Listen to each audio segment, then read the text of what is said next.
cited the Gemara in Hurius, where Rabbi Gamliel said to these people when he summoned them to give them a communal responsibility, so that originally they shied away, and he summoned them again. Why did they shy away initially? Because they thought, because he wants to honor them, they were fleeing from honor. So he says, do you think I'm giving you honor? I'm giving you abdus. I'm enslaving you. I'm burdening you. The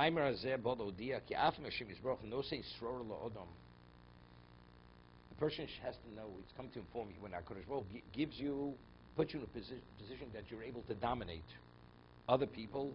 Lo yashab libu shu sror elov. The person should think for a moment, because he wants you to be the one to dominate. It's not that you should be ingratiated and enhanced due to that position of prominence. You're there because you're a servant of Hashem. Because you have the capability to do that, you're doing Hashem's servitude. Shemata Saponim, Rabbi Yeshua said to Ramaliel that there's a certain star, whether it's the northern star, that it comes up once in 70 years and it misleads the sailors. And therefore they go off course, and therefore the journey takes longer than normal. Pirish Lain Shana Moshel Kochav Echod Meno Hatos Hasaponim.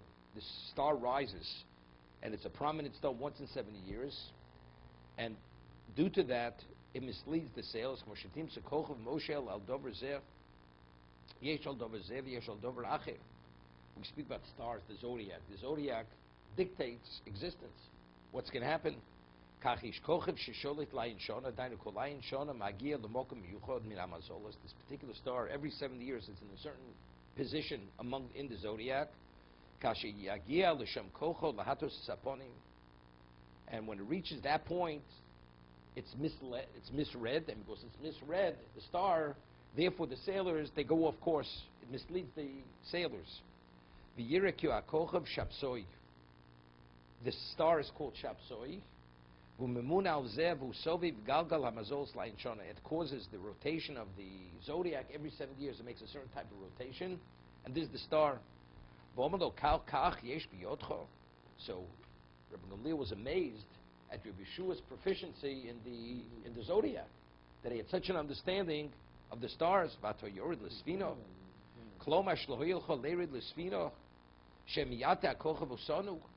So, so at this particular, we shouldn't have come onto the boat, onto the ship, because we went in a time where we could be misled. Since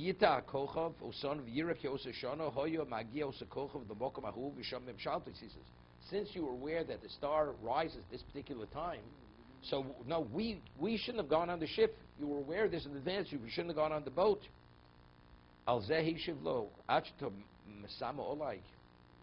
Rather than being taken aback about me, why I allowed you to go on the ship, although I was aware of this. He says, because I had no choice. I had no livelihood. Being delayed, not delayed, I had no choice. I had to get on the boat.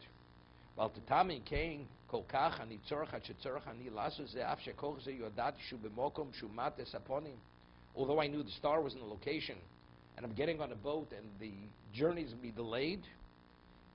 He says, and therefore you're taken aback. So why did I embark on with this boat? He says you should question yourself.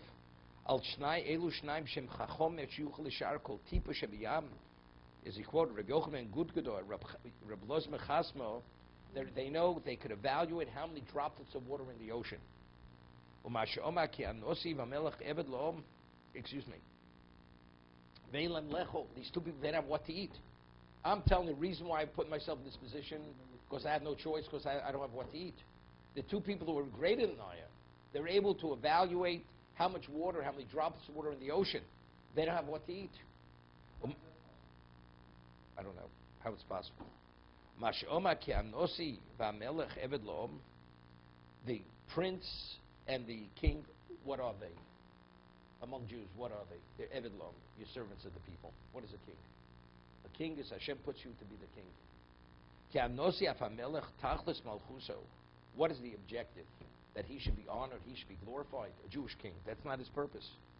The tzorcham, his function and value is purely to serve 24 hours a day, every moment of his life to people. That's the value of a Jewish king. He became Meshubru Lom, Shkol Asher Tachliso, he's indebted to the people. That is the objective, Bishul Dovru Tofel, Etzlo Meshubet Elov. And if your purpose is the people, so that means you're secondary. The king is secondary to the people. Fichoch Ein Zeh Nikar Malchus, Ki Hoyenechshem Malchus, Ki Im Hoyetachsa Malchus Bishul Atzum, Malchus means His Majesty. Everybody exists for you, to glorify you. But by a king, the Jewish king, you exist only for the people, to enable them. He's secondary. The Jewish king is secondary to the people, and he's tofel. He's considered insignificant compared to the people, and he's indebted. Something which is secondary to anything. What's a slave? What's his value? Purely the master. Therefore, the slave who's indebted and committed to the master, he's secondary to the master. He doesn't have any identity unto himself.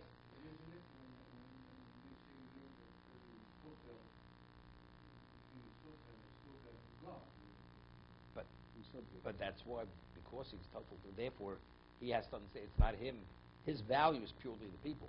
He has to Hashem's dictate. What's Hashem's dictate? That he's committed to the people. Of course, he has to maintain himself to be an effective king. He can't forego his honor. But it's not his honor for him. His honor purely for the function to be a functional king, to be an effective king. It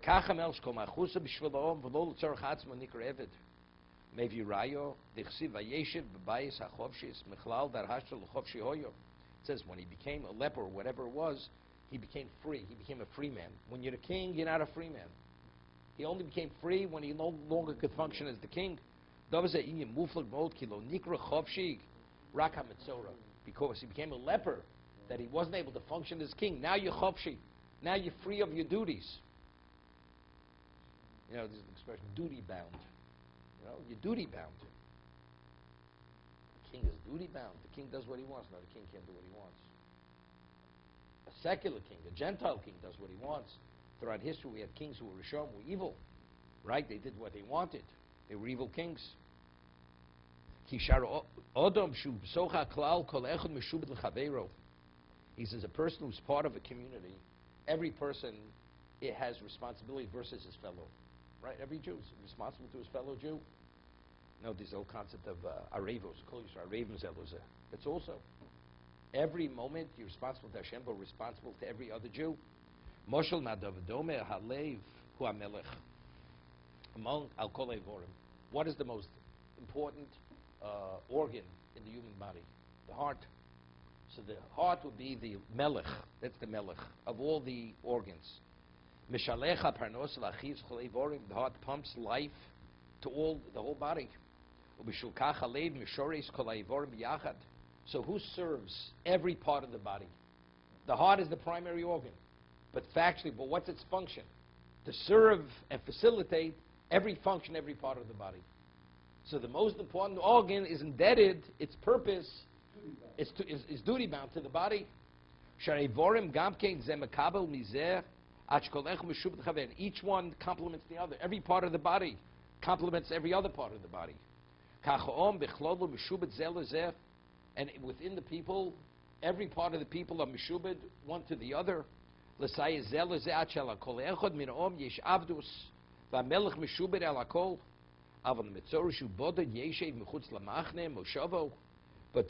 leper who has to be outside of the camp all by himself, he's separated from the klal. The Torah says he's all by himself in solitude. He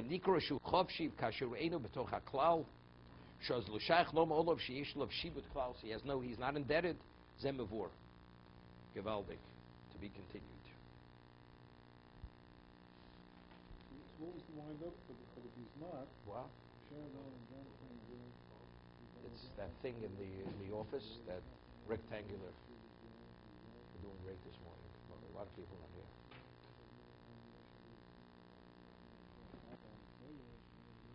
Okay, let's see Mishnah Berurah. We'll have a minion. We'll just make it. I hope we have a minion.